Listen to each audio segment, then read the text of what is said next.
مش قادر احط ايدي على اللحظه اللي بدات بعدها كل حاجه تتحول اسود. انا مش هقول ان قبلها كنت سعيد، بس كنت طبيعي يعني، شويه افرح وشويه ازعل، لحد ما رؤيتي لكل حاجه اختلفت وما بقتش فاهم هو الناس كلها فاهمه زي ما انا فاهم كده ولا انا بس اللي كده. معرفش مين صح ومين غلط، بس انا كان ممكن كلمه عاديه جدا بالنسبه لناس كتير تقعدني يومين ما اكلش. ده بجد والله. انا كنت بحب الناس اللي حواليا جدا وبتعلق باي حاجه عندي جدا جدا، واللي بحبه عقلي مش بيقدر يستوعب غير ان هو لازم يحبني بنفس الشكل. وطبعا ده مش دايما اللي كان بيحصل، وكنت من اقل مشكله او حتى هزار بايخ احب اقفل على نفسي يومين ثلاثه كده لحد ما ارتاح وانسى. والمشكله بدات لما اكتشفت اني مش بعرف انسى. غصب عني بدات انعزل شويه عن صحابي لدرجه انهم بقوا يقولوا لي احنا مره واحده بنلاقيك اختفيت كده شهرين ثلاثه ما حدش عارف يوصل لك، ومره واحده بتظهر تاني. موضوع الشهرين ثلاثه ده لما اتكرر بقى عادي يعني، اللي هو لما حد فيهم بيسال التاني هو ياسر فين بيقول له في الغيبوبه بتاعته، اللي هو طبيعي يعني. تخيل ان ده كان شكل حياتي، وانا كل اللي بحتك بيهم هم اصحابي واهلي اللي بيخافوا عليا وبيحبوني جدا جدا. فالموضوع محتاج خيال واسع شويه عشان تقدر تستوعب لما واحد زيي يحتك بالدنيا اللي بجد بقى هيجرى له ايه. مش عارف ازاي اقدر اعيش بعد ما شفت واحد اتقتل في خناقه على 50 جنيه، وواحد رزع امه قلم في الشارع نايمها على الارض، شفت صوره لطفل بيموت من الجوع والطيور واقفه حواليه مستنياه يموت عشان ياكلوه. انا مبسوط والله ان وسط كل ده في ناس قادره تهزر وتاكل عيش، بس لو انا بقى مش قادر يبقى انا كده اللي غريب. ومفيد جدا الناس اللي دايما بتفكرنا ان الانتحار حرام وكبيره، وناس قالوا كافر وناس قالوا ما نصليش عليه، بس ده مفيد للناس اللي عايزه تكمل هزار وتاكل عيش. انما بالنسبه للي زيي فانا لو انتحرت فدي بتبقى زي حته الكريزه اللي على وش تورته الذنوب بتاعتي. ما انا نسيت اقول ان وسط كل ده انا عامل بلاوي وبعيد عن ربنا. امتحان ربنا صعب وانا مش بحب الفشل ومش عارف انجح فيه. سيدنا محمد عليه الصلاه والسلام قال لو تعلمون ما اعلم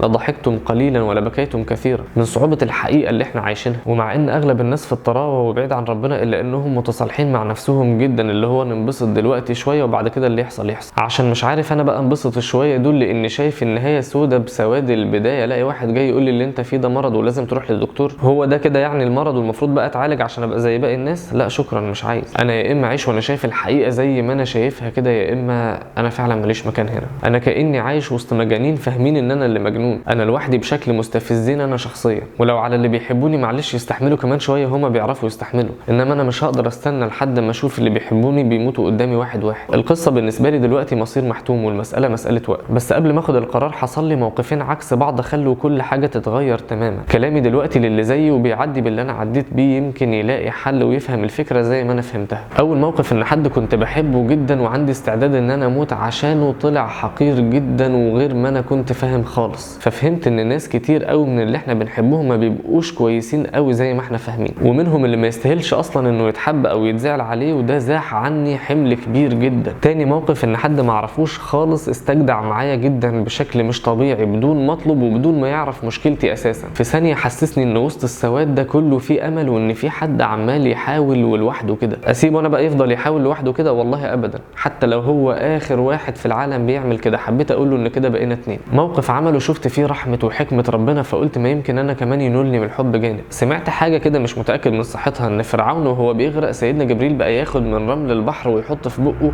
عشان فرعون ما يقدرش يتكلم فيستغفر فربنا يرحمه. يعني سيدنا جبريل عليه السلام كان عارف ان ربنا ممكن يرحمه بعد كل اللي عمله ده. شكلها كده ليا مكان في رحمه ربنا ولا ايه؟ لا ده انا عرفت كمان ان اهل بدر اللي احنا بنعتبرهم ابطال خارقين عشان كانوا 300 واحد وقفوا يحاربوا قدام 1000 واحد وهزموهم، وربنا في اللحظه دي غفر لهم كل اللي عملوه واللي هيعملوه لحد ما يموتوا، وبقوا بعد كده لما حد فيهم يتشاف يقول لك ده من اهل بدر، اللي هو ما حدش قده يعني. عرفت انهم ما كانوش طالعين يحاربوا اساسا، ده الموضوع كان قافله وغنايم طالعين ياخدوها عشان يرجعوا الفلوس اللي قريش سرقتها منهم، وهوب الموضوع قلب حرب وبقوا ابطال غيروا التاريخ. يعني الواحد فينا بيكون عايش عادي جدا بيخاف ومتردد وليه لحظات ضعف وقلق، لحد ما بتيجي لحظه بيكتشف فيها ان هو من اعظم شخصيات التاريخ مع انه كان شخص عادي جدا. ربنا شاف بس في قلوبهم صدق واستسلام لحكمه ربنا فوصلهم لكده. اللقطات الحقيقيه مش بتبقى زي الافلام خالص. كل المطلوب مني ان اكون موجود وواقف على رجلي ومستسلم لاراده ربنا. الصحابه بايعوا سيدنا محمد على الموت تحت الشجره فربنا رضي عنهم وفتح عليهم مكه بدون ما يحاربوا اصلا. الغزوه اللي كانت في عز الحر وكشفت منافقين كتير جدا في الاخر ما حصلش حرب اساسا. فهمت ان رحمه ربنا واسعه وليا فيها مكان غصب عن اي حد عايز يفهمني غير كده. وفهمت اني ما احبش ولا اتعلق باي حد اكتر من اللازم، لان مفيش حد مثالي وكل اللي نعرفهم دول ماشي معاهم بالستر، وان اللي عمل فيا خير ده واحد من ملايين قرروا يحاربوا ويستاهلوا ان انا احارب معاهم، واني ممكن اكون اهم بكتير من اللي انا عليه دلوقتي بس ما اعرفش. وكل المطلوب مني ان انا اكمل الرحله عشان اعرف، مش يمكن انفع.